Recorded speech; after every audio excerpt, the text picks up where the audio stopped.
So welcome everybody. A happy Monday. My name is Tamar Meyer. I'm a director at the Abiona Center for Infant and Early Mental Health in Toronto, and I provide backbone support to the Ontario Association of Young Parent Agencies. OAYPA is very pleased to be able to support hosting this virtual book launch today of the book Adolescent Pregnancy and Parenting, Reducing Stigma and Improving Outcomes. Before I introduce today's presenters and turn it over to Aquia, I'd like to offer a land acknowledgement on behalf of the association. So the Ontario Association of Young Parent Agencies acknowledges that its work, the work of its community partners, takes place on traditional Indigenous territories across the province. We acknowledge that there's 46 treaties and other agreements that cover the territory now called Ontario. We are thankful to live, learn, and benefit within the boundaries of these territories. We are thankful to the First Nations, Métis, and Inuit people who have cared for these territories since time immemorial and who continue to contribute to the strength of Ontario and to all communities across the province. We recognize that in this territory, Indigenous rights holders have endured historical oppression and continue to endure inequalities that have largely resulted from the widespread failure of non-Indigenous treaty people to uphold their responsibilities with the Dish with One Spoon Covenant. We also like to acknowledge that all treaty people, including those who came here as settlers, as migrants either in this generation or in generations past, and those of us who came here involuntarily, particularly those brought to these lands as a result of the transatlantic slave trade and slavery. We pay tribute to those ancestors of African origin and descent. So again, welcome everybody. We're very, very fortunate to have the team assembled here today. We have the editors, Dr. Daniel Becker, as you can see from his title there. He's a professor of clinical psychiatry at the University of California. Dr. Lois Flaherty, lecturer on psychiatry at Harvard University and also a research associate at Cambridge Health Alliance. Natasha Viana, sorry if I mispronounced that, Natasha, founder of No Teen Shame, and look forward to hearing more about that. And then Dr. Jean Wittenberg, infant psychiatrist at Sick Kids, associate professor at the University of Toronto, and chair of the Committee on Adolescent Group for the Advancement of Psychiatry. So we're very, very pleased to have co-editors and author involved in this important text. Aquia Asbea-Blair, president of the OAYPA, I turn it over to you to make some remarks. Good afternoon, everyone. Thank you, Tamar. It's a real historic event for the Ontario Association of Young Parent Agencies. I'm currently the president there, and in my day job, I'm also the president and CEO for the Abiona Center for Infant and Early Mental Health. OAYPA has 22 members across the province, and I think, as discussed in the preface of this book, I think we have been organizations that have been filling a policy gap for centuries. Some of us have been in existence for over 100 years. And while governments may have been focusing their efforts on prevention of teen pregnancies, we've been one of the places where young women who decided to give birth to their babies, a place where they could go. And we've been a place that's been, over the years, focusing on the social determinants of health for these moms, making sure they are housed, making sure they have access to complete their education, make sure that they have childcare. But over the years, we've also grown to understand and become more knowledgeable about the complexities these young women face in terms of their stress and stigma and the challenges that they face. And we've also grown to understand the importance of infant and early mental health. Abiona Center started their own journey in 2011 with Dr. Jean Wittenberg. And I think all the organizations across the province have grown over the years to understand that we have the diet as a client, the baby as a client, and the mom as a client. And so we're very excited that this book is out, because we're not sure that, like governments, there is no policy around support for these young families, but there's also those who work with them are not educated on some of the issues that impact on them. And so we're pleased today to be part of starting what we hope to be an ongoing dialogue and conversation with service providers and policymakers about the needs of this very vulnerable group. So I'm going to turn you over just to thank you again and turn you over to Jean and his group of editors to talk about this very important work that we feel for the work that we do and for others who will come into contact with these young families and their children. Jean, over to you.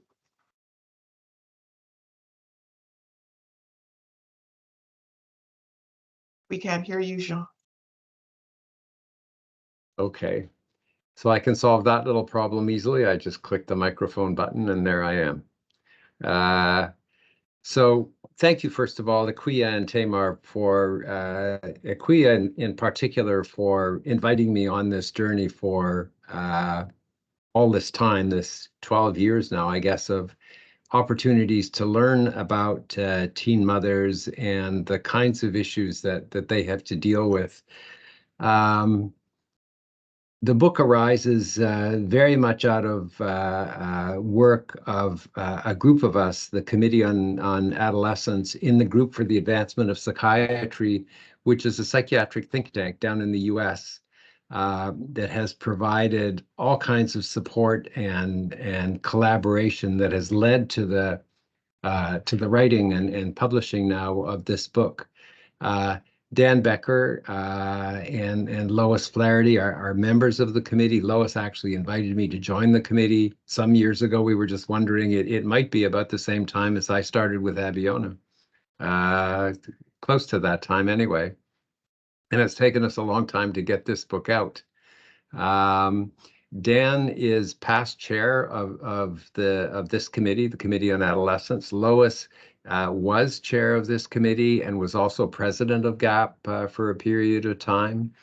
Natasha joined us on this project and really has been central to helping us understand the challenges, the way stigma happens day to day, and has also provided us with a wonderful model of success, which is so important in this field.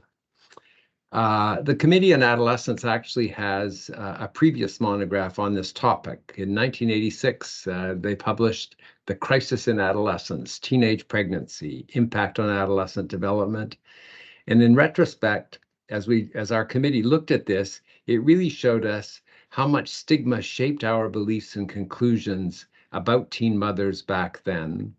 And we've also reflected on the fact that the same may be true if we review our own book 40 years from now. It's clear that stigma is subtle. It's easy to overlook, and it's very damaging to the teen parents, not only mothers, but fathers too, and their babies. Stigma leads us to identify certain groups, including teen parents, as different, bad, inferior, even threatening, and justifies our discriminating against them. Stigma is based on misinformation, which is incorrect information, and even more ominous, on disinformation, the intentional dissemination of damaging misinformation. What makes it even worse than that is that one kind of stigma adds to another.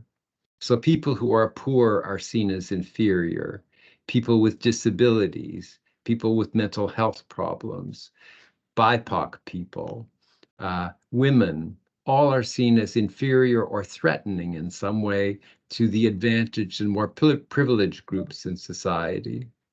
If you have more than one of these characteristics, as many teen mothers do, you get stigma from all sides. It hurts them and it hurts their children. In our book, we try to explore stigma and its impact on these young families from as many perspectives as possible.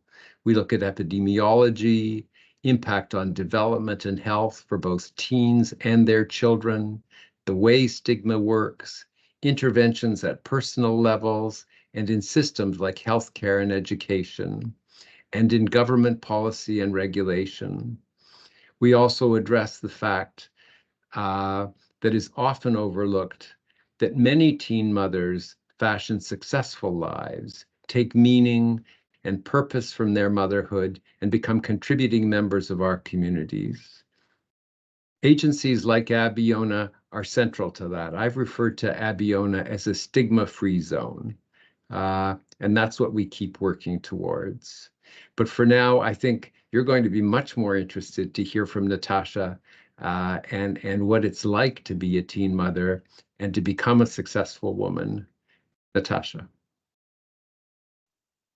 Thank you. Thank you so much. And I just wanted to say thank you all for the work that you're doing to provide support for young parents.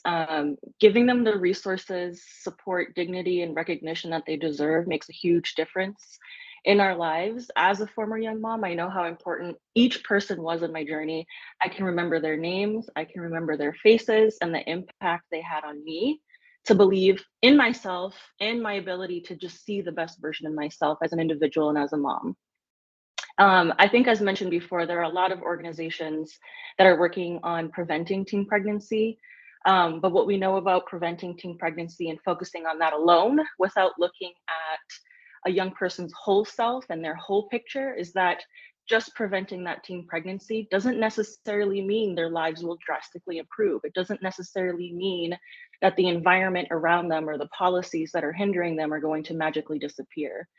So thank you again for supporting young moms. As a young mom, I'm very grateful to see that there are people around the world who are doing this work. So as Jean mentioned, I started working on this group or on this book with this group about 11 years ago now. I kind of entered into this space around teen pregnancy through my own experience as a young mom. I found out that I was pregnant when I was 17 years old. I was in a Catholic high school at the time and I was a junior. So you can imagine that when I went to the school to ask for advice on what to do about a pregnancy, my options were very limited. Eventually, I decided that I was going to continue with my pregnancy, which unfortunately meant I had to leave my school and kind of start on a new journey by myself. In addition to kind of losing my school environment, I also lost family support.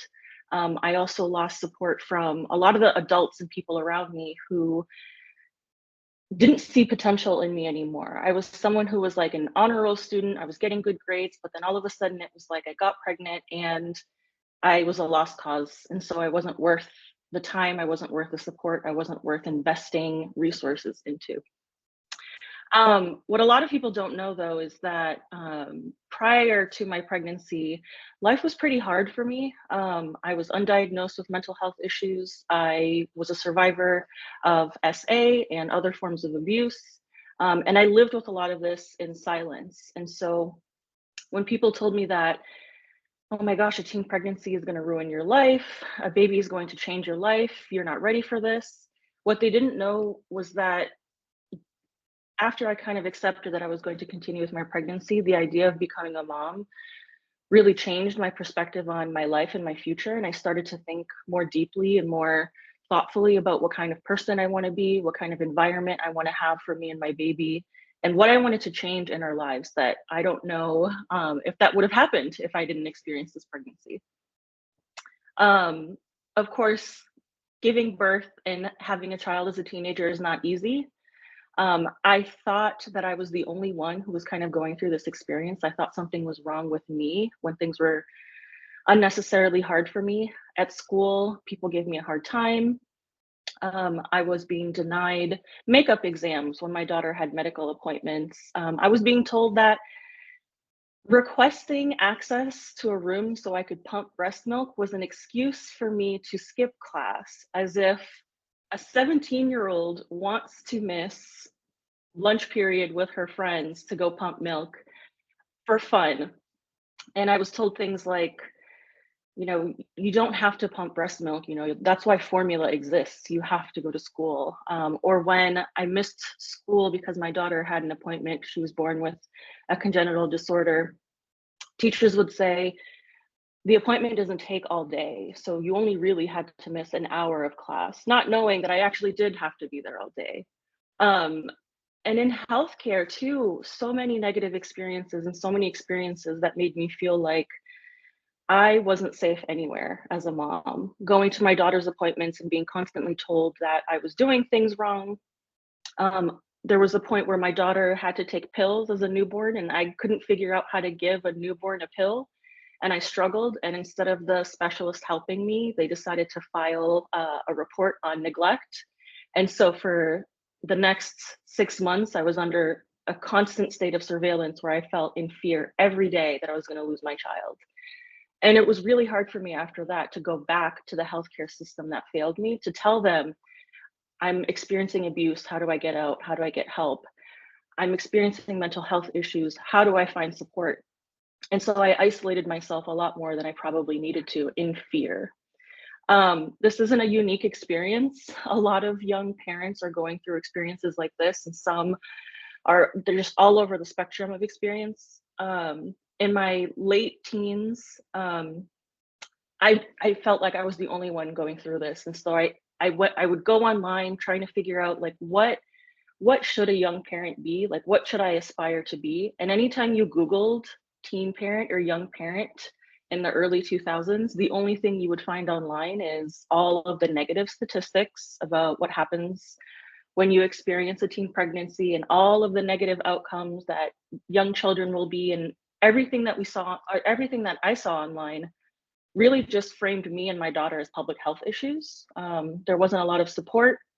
Even if you went to Google search images, everything was of moms like crying, looking at pregnancy tests, or in a shelter or homeless, and there was just no positive imagery at all. So I started blogging about my experience as a young mom, trying to see if I could help show people that this idea of what a teen mom is very different than what our reality is, and that we're not just a stereotype, we're not just these statistics. And what unconsciously happened was young moms from all across the country also started finding me, and we started sharing our blogs with each other. And after a year or so of doing this and talking to each other, we realized we live in all different parts of the country. We're all different ages. We have different number of children. You know, we live in different states with different policies, but one thing that we're all experiencing that is exactly the same is stigma. We're being stigmatized by society. We're being stigmatized through teen pregnancy prevention campaigns, and we really wanted to do something about it. And so we started noteenshame.org as kind of a movement to bring young moms together to talk about the positives of our lives and the positives of our experiences, to share pictures of ourselves. And I think, you know, after starting this campaign, it went pretty viral on Twitter and Tumblr and Instagram. And what we started seeing was young moms, a lot of them for the first time, sharing pictures of their pregnancy belly or their ultrasounds and saying, I'm so excited about my pregnancy. Because before this, we didn't have a space to be excited about our pregnancies or being parents. We were constantly being told that we should be ashamed of this and that we shouldn't celebrate and we shouldn't be happy. So it was really beautiful to see young moms all around the world really starting to share pictures of themselves and their families and talking about the meaning that they have now in these roles. And yes, it's hard, absolutely. But one thing that we've learned is that, yes, motherhood is hard at any age, but for young mothers, it becomes even harder when we have a society that's telling us we're incapable of being good moms and that we can't overcome and that our children are going to be all of these statistics. And imagine if all of the adults in the world, instead of kind of perpetuating stigma, reinvested their energy into just supporting us. Like, where would we go then? And so after founding No Teen Shame, you know, it started as storytelling and just connecting. And then we found opportunities to actually start changing policy. And so we started working with local school districts, as well as different organizations across the country to really influence policies. And one example was we worked with Boston Public Schools to improve their expectant and parenting student policy to include things like gender inclusive language so that even young fathers get parental leave. Because oftentimes, again, we hear these stereotypes about young dads not being involved in their children's lives, but they're also being denied the time to take off from school to actually spend time with their children. And then beyond that, we've we've worked to really change nationally the perception of teen pregnancy across really major organizations that focused on teen pregnancy prevention, because so many of them, while they were in this really strong belief that focusing solely on teen pregnancy prevention, they were going to have all of these positive outcomes. But what kind of happened, and what happened was a lot of it became perpetuating stigma. So framing teen moms as the negative outcome of an unplanned pregnancy, or framing the children of teen moms as the negative outcome of teen pregnancy. And so through that work, Lois found me online as well and invited me to work on this book, which I was honored to do. And I was honored to not just share my story in this book, but also work with this really amazing group of people who genuinely cared about making a difference, and making sure that there was a lot of evidence behind the benefits of eradicating stigma from how we support young families.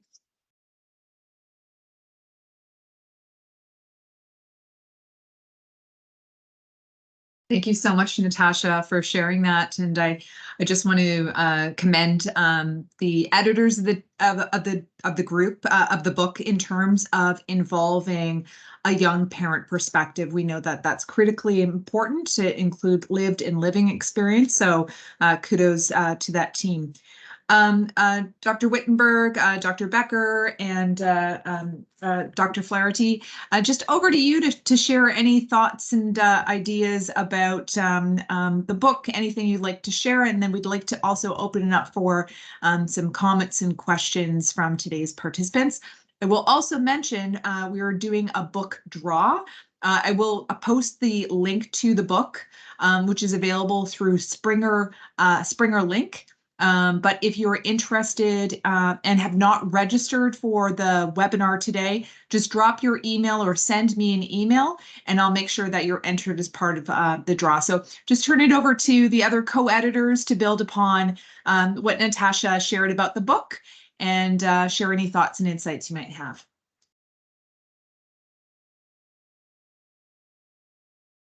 Well, it's a tough act to follow. I think the less said by all of us, perhaps the better.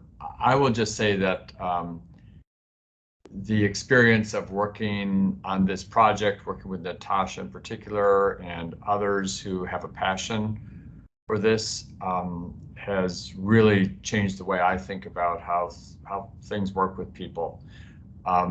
As Jean mentioned, this is, many decades now, and Lois goes back a little bit longer than some of us do, but for decades, we've been focusing on adolescent topics, and Jean floated into our orbit, and he has, as you know, a particular interest in infant psychiatry, and that's his specialty. And we started talking, actually, we came together on a different project and started talking about the interactions between teen moms and their infants, and the developmental interactions, that it's really a reverberation of the mom's development, the infant's development, the mom's development, the infant's development. And that can be a fortuitous cycle, or it could be an unpleasant one. And the experience of talking to Jean and then hearing from Natasha and hearing others' perspectives helped me to realize that development is not something, and I should have known this like decades and decades ago, but it helped me to really realize that development is not something that happens in a person and facilitated by others, but it happens between individuals, and they can influence each other, as I said, in fortuitous and amazingly positive ways, and they can have the opposite effect as well. And it doesn't take much to push that cycle one way or the other. And that's where I think the experiences that Natasha shared and shares in somewhat more detail, not just in the book, but in many venues, helps us to understand how delicate this interaction is and how important it is for all of us, healthcare providers, teachers, parents of parents, community members, legislators, how important it is for us to be thoughtful about what we do and how we handle it, because we have a the sort of the self-esteem and therefore the future of the mom in our hands, and we also have the future of the infant. So for me, this just kind of opened up another reason why I feel genuinely blessed to be in this field and to have a chance to work with people who care about these things. I want to thank all of you for your work, because I know the kind of work that you all do is exactly what the world needs an awful lot more of.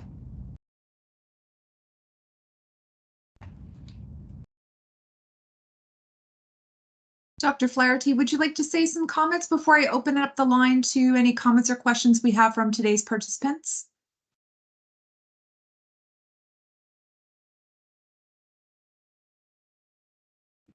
Unmuted. So there were some surprises, at least from my perspective in this. For one thing, I think, well, perhaps some of us were, but I certainly became much more aware of the importance of stigma in determining outcomes.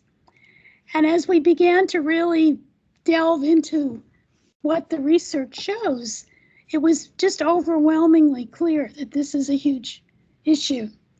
And in fact, if you controlled for determinants, social determinants, so in other words, if you took a group of people who had basically the same social environment, the ones who became parents actually did better and certainly didn't do worse than the group as a whole.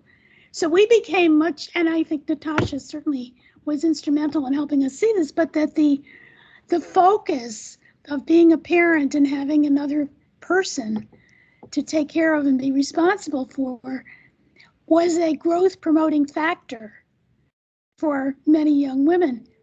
And we had pointed out in the earlier book really focused so much on the negative. And I think it was a testament to what happens when you don't involve voices of lived experience in your work. But we talked about pregnancy as being something that would interfere with development and interrupt development. We had people who were teenagers and they were still developing, and we thought that the experience of becoming a parent was going to put a stop to all that. Well, in fact, that's not the case. So that was a huge finding, I think. And in a way, this whole project is part of a trend towards involving consumers, patients, participants in developing policy and understanding the experiences of people, which is different. I mean, when we wrote the earlier book, it was still the case that healthcare professionals they were the ones who told people what to do, and people either did it or didn't. If they didn't follow what they were told to do, they were considered non-compliant and bad patients. And to some extent, that was reflected in Natasha's experience after she had her baby. And that we see that beginning to change. It still has a long ways to go, but we see that people are being listened to much more, young people included. So the whole thing has been, I think, a journey for us as well, and we've all learned an enormous amount in working on the project, and our hope is that it will really influence the field in a positive way going forward. Thank you so very much, Lois, and really, really appreciate your comments. I do want to open up the comments and questions to the audience. Aquia astutely pointed the question. I do want to recognize it's quite a diverse range of participants on the call today. I see a lot of direct service providers who are working with young parents and infants across Ontario. We have managers and supervisors. We have young parent and infant leadership. We have people with lived and living experience of being a young parent. And we also have policymakers and also young parent sector allies on today's call. So, just to really look at Akwia's question, what advice do you have for policymakers as they plan to provide service to adolescent parents and their children? Open it up to any of today's presenters to answer that question. Well, let me just comment, first of all, to thank Dan and Natasha and Lois for working together with us on this for such a long time, and different people coming in and making it such important contributions that allowed us to get this book out at last. But in addition to that, I should tell you that we are continuing to work together. We are looking at a campaign of education to help various sectors, including the sector that Akwia identified, the policymakers and governments, but also healthcare people and educators. There are many groups that have influence and unfortunately all too often are influenced by stigmatizing beliefs. And we're reaching out to try to help them recognize those and change those. Specific ways of changing policy, oh my goodness. Natasha, you've had some experience, some successful experience of doing that, and may want to speak to that. Yeah, something that we kind of covered is talk to young parents. When I worked on changing the expectant in parenting student policy in Boston Public Schools, that policy became a great policy because at the time, Counselor Ayanna Presley, who's now a representative, called in meetings, regular meetings with young moms in the greater Boston area to listen. And so before even thinking about policy, listening to the people that you are aiming to serve. The second thing I would suggest is also just researching the history of just teen pregnancy prevention in the United States. Well, at least for me, it was researching in the United States, but in the US, teen pregnancy prevention had very deep roots to welfare reform and classism, racism, and sexism. And so actually taking the time to understand how we got to where we are today and why these stereotypes exist, why we're only tracking the negative statistics will really also help influence how to reshape policy. Analyzing messaging that exists. I think sometimes when developing policy, people assume that the things that were stated as fact in the past are still fact. And we know today that a lot of it is not. And so how is young motherhood described in some of the messaging? Is it accurate? Is it stigma-free? Is it actually helpful? And then of course, this is important for everyone, not just policymakers, but taking the time to address unconscious beliefs. So asking yourself how stigma and stereotypes and these statistics that have been kind of embedded into our daily lives, how have they manifested in your interactions with young parents? What are your own personal beliefs? And how might they oppress young mothers and young families? And then assessing resources. This is something we also talk about in the book, but how do resources for young parents compare to resources for other older mothers, for example? And can you evaluate the language that you're using for young parents and their families to make sure that it is free from stigma?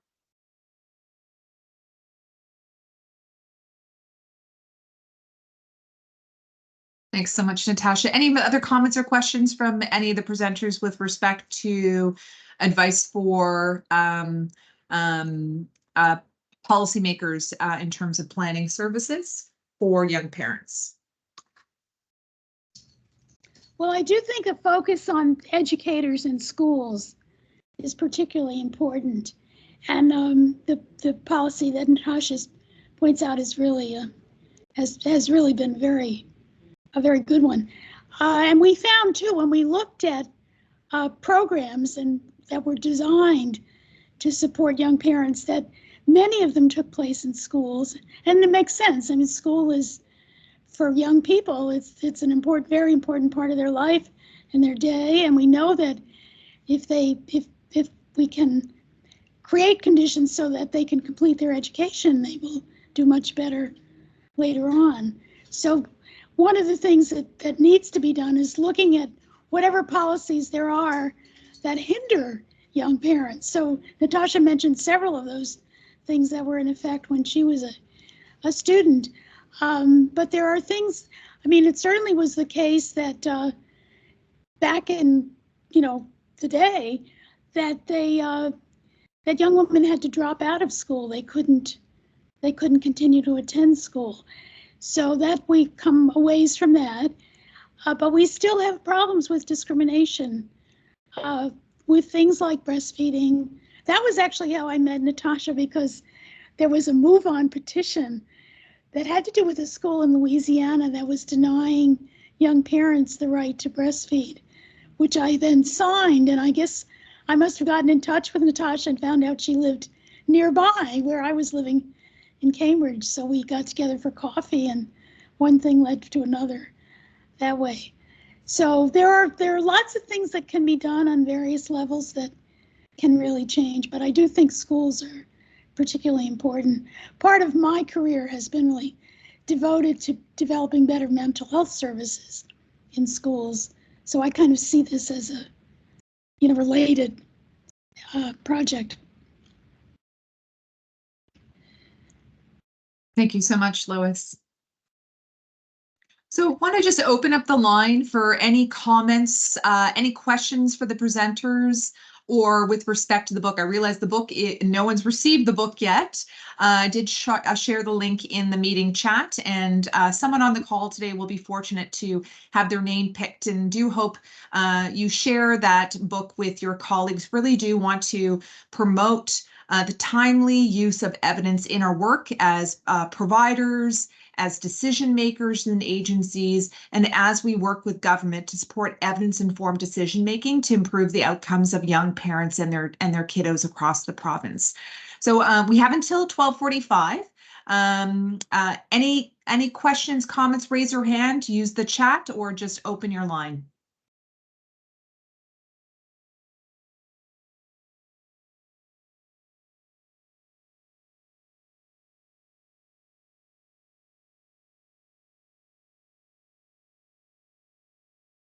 While we wait for any other questions, if there are some, I might just comment on two things.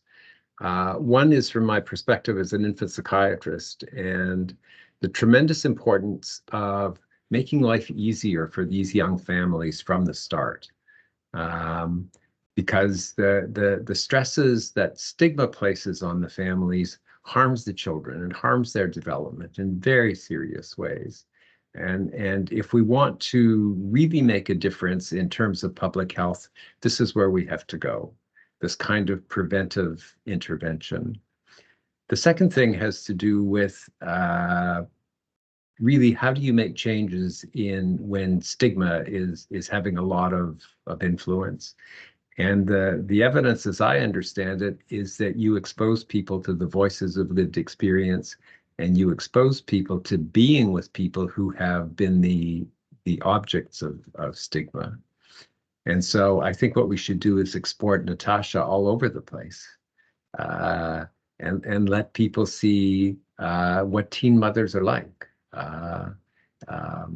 And once you work together and spend time together with other people, you recognize that they are people, that they're not some other bad, inferior, or threatening group.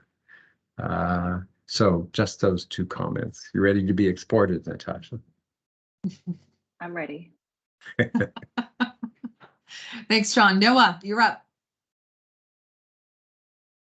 Yes, thank you so much, Dr. Jen and Dr. Dan and Natasha and Dr. Louis, for all the work that you are putting in this amazing, niche, important work. My question is just, I think, for everybody there, even those listening, how do we amplify, and I'm saying we, in a collective voice, be it, service providers, circles of care, hospitals, educational institutions, now that we have a little bit of work that we can show also to, not only the lawmakers, but how do we amplify this voice? I'm talking about Ontario, Canada, utilizing people like Natasha for us to really have that kind of like a dance around the same music that we are playing with people's lives here. And the governments, I think, can agree with most of us that, you know, at the end of the day, they end up spending the most and people's lives being, you know, put on the line. So I wanted to know what have been your experiences in the field, Dr. Jane. Where do we miss the opportunity when people like Natasha come to us, be it a therapist, be it a doctor, be it a social work, be it housing, where do we miss the gap, and how can we really come together to say this is an opportunity we can actually both amplify the voice because the need is greater than we think? I think it's a wonderful question. I don't have one answer for all of these different groups. I think the issue is really to engage them in conversation and to help them through that conversation see what's going on and recognize the people on the other side of the relationship. And so I was being somewhat facetious when I talk about exporting Natasha, but really, I think that's what it's about. If we can help people see others as people and be curious about them and be compassionate for them, we'll get there. And that's what we're trying to do in this campaign with this book and as we move on. Beyond that, I would be very interested to hear from any or all of you about suggestions you have or observations you've made that we could think about and maybe focus on, maybe do something together. Thanks so much, John. I see that we have a couple more hands up. I'm going to go to Samantha first and then Kathleen. Samantha?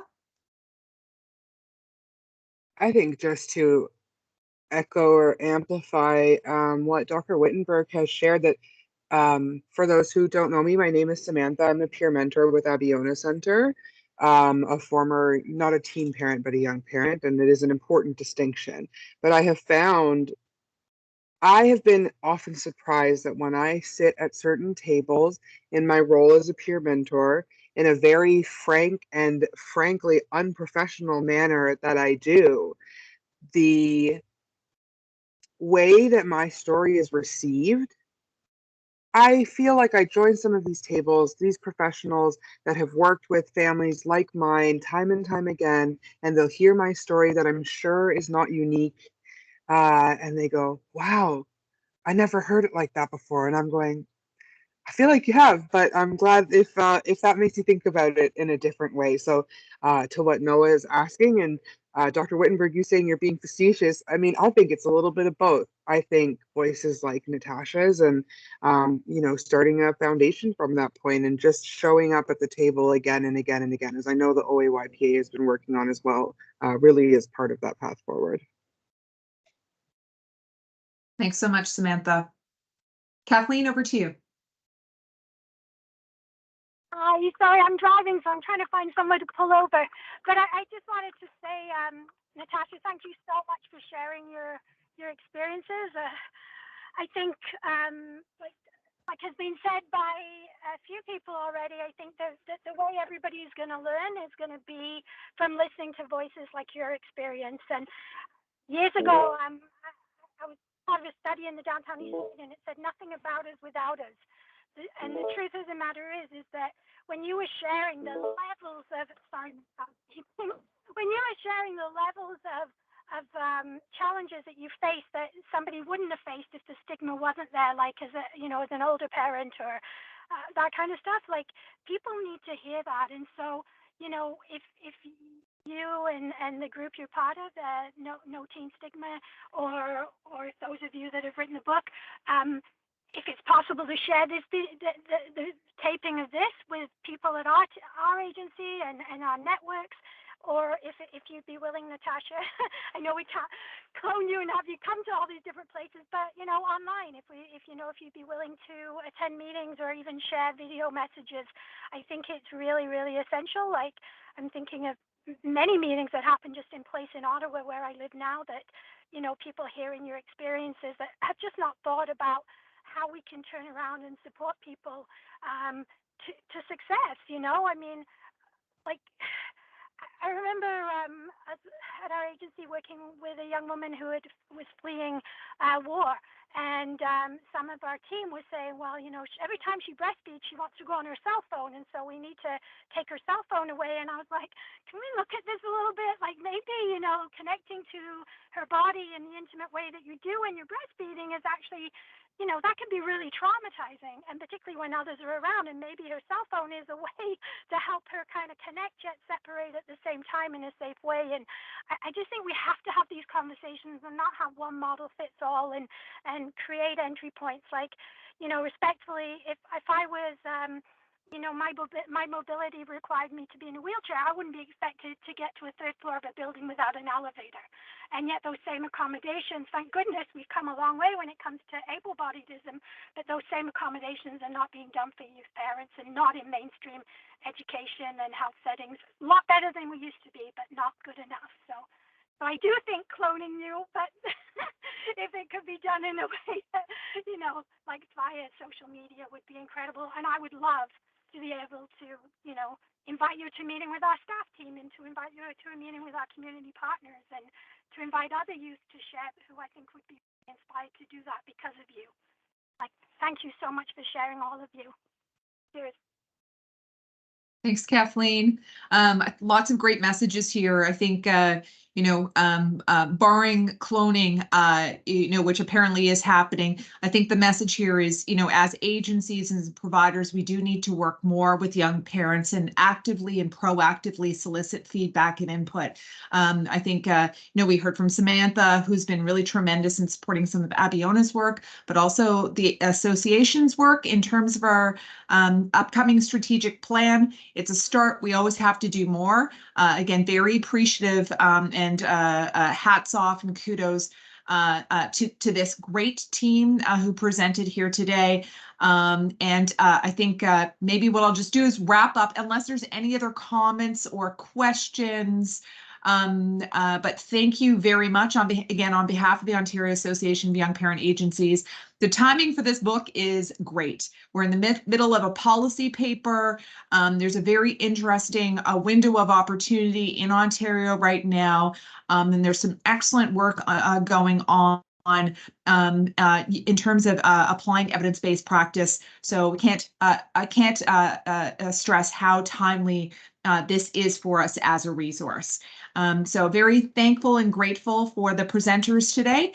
And thank you everyone for joining, and stay tuned for the lucky recipient. And if you're interested in keeping abreast of other knowledge exchange opportunities for OAYPA, just send me an email and I'll make sure you're included on future distribution lists. But again, thank you, Daniel Becker, Lois Flaherty, Natasha Viana, and John Wittenberg. Very timely resource, and thank you for your contributions, everyone. Wishing you a wonderful sunny day. Okay, take care, everybody, in good health.